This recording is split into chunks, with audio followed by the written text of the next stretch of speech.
As noisy as the internet is today, with everybody wanting to call themselves an expert, how do you go about separating the person that's the so-called expert versus the real expert? Today, I'm going to talk to you about that, as well as what I call a trifecta expert and what qualifies to become an expert, and the most important question to ask of anybody that calls them an expert. So prior to me getting into this, I want you to think about this. There are a lot of people on YouTube that do well because they're attractive. There are some that do well because they're very good at telling stories. They're great speakers. There are some that do well that are very, very funny, incredible personalities. And all of those things can be attractive.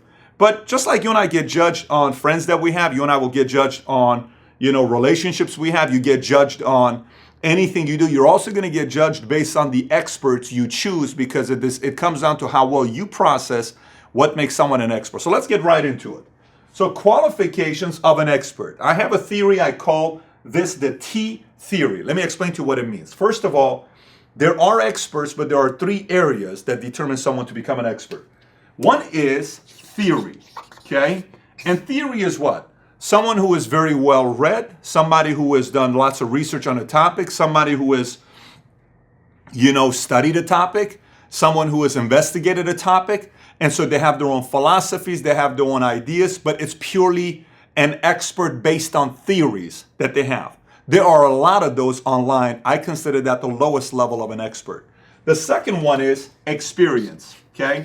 And let me explain you what experience is. Experience to me is someone who has worked under somebody who ran a real estate business and they did very well. So this person didn't necessarily sell real estate, but the person selling real estate and is very successful, he was so close to her, so he learned from her through experience and watching it happen.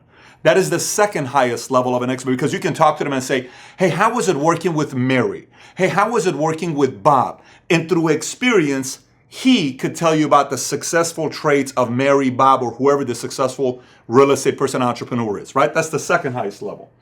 The third highest level of an expert is somebody that is through application. This is the highest level of expertise. Let me explain what this is. This is someone you go and talk to and you say, hey, when you fought Buster Douglas, how was it?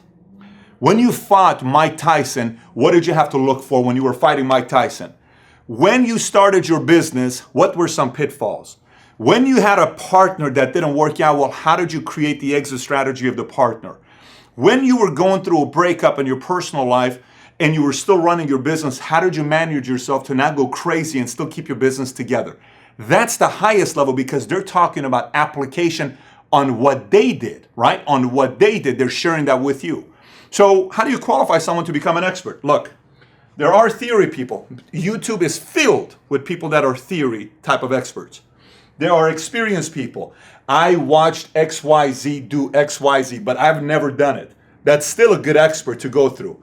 Then you have the application, the trifecta of an expert. If you're lucky enough to find somebody who's a trifecta, is someone who has experience with all three, every one of these. Someone who has experience with theory because they've studied the subject, someone who has had the experience of watching other people who are very good at it do it, and someone who has applied the things that they learned for themselves in a business. If you can find that person, that's the real expert. Now, what is the most important question to ask of somebody who calls themselves an expert? Here's what the question is. How did you make your money? How did you make your money? Why is that so important? Well, because nowadays, a lot of online experts will talk about a subject and they never made the money in that subject. They're just talking about that subject because they read a lot of books about it, theory. Or they had somebody who did that and they talk about it, right? How did you make your money? And I actually want to know how you made your money. I actually really want to know how you made your money, because nowadays if somebody says, I made my money this way and it's not online, but they're calling themselves a multimillionaire, but no one knows about it online, I have a problem with that. I have a problem with that. I remember one time I went to, what's that one book? Who's the TEDx speaker? What is the guy's name? Simon Sinek. I went up to Simon Sinek and I really like his book. I think it's a great book. And I went up to him and I said, hey, Simon, how did you make your money? And his answer was a general answer. I said, what did you do to make your money? And there was no answer on how he made his money. And that made me look at his book, great book.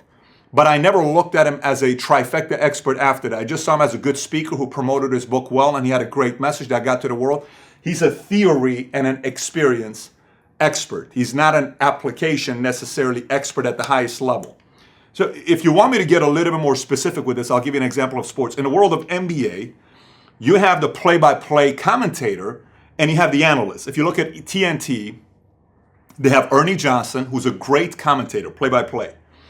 But the analyst is Kenny Smith, Charles Barkley, Shaq. They're the experts because of application and experience and theory. They're the trifecta experts that everybody wants to hear from. We like to hear their advice.